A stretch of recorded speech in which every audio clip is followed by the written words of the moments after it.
Bonjour à tous, aujourd'hui c'est la réception du sac de Cooper pour qu'il puisse voyager dans des bonnes conditions.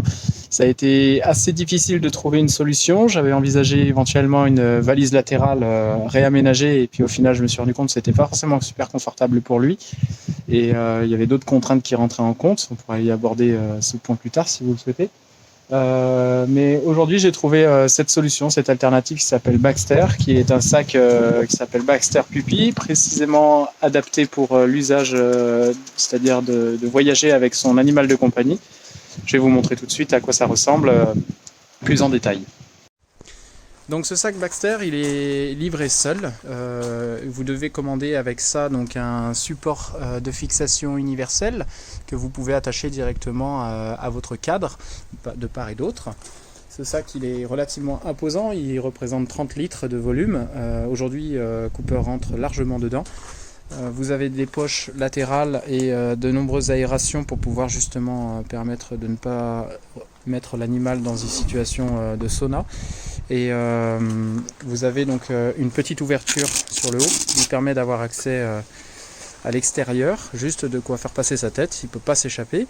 Et si toutefois le voyage devient inconfortable ou que la météo se gâte, eh bien, il y a la possibilité d'enfermer l'animal à l'intérieur de cet abri qui est lui protégé contre la pluie, et donc il a quand même une certaine source de lumière et il peut en même temps me regarder pendant le voyage pour être rassuré s'il y a besoin.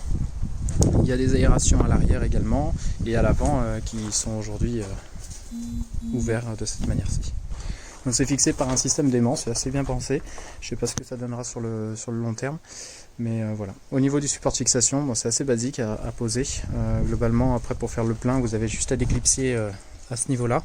Et puis une fois que le sac est déclipsé, vous pouvez accéder automatiquement à votre réservoir.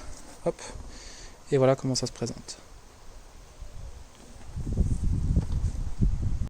Donc voilà pour le sac Baxter. Si vous avez des questions, n'hésitez pas, j'y répondrai avec plaisir. C'est une solution qui, à mon sens, peut avoir de l'intérêt pour l'usage que je vais en avoir.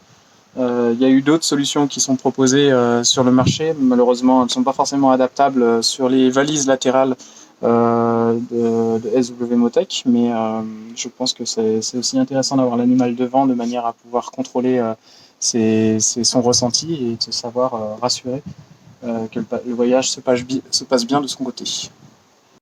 Alors au niveau du poste de pilotage, c'est une question que je me posais relativement souvent, c'était de savoir si j'arriverais à visualiser les contours et les informations du tableau de bord, et je pense que là-dessus il va falloir que je fasse une impasse.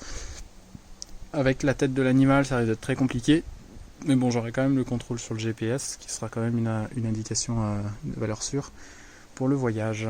Au niveau du braquage, j'avais également des inquiétudes sur ce point.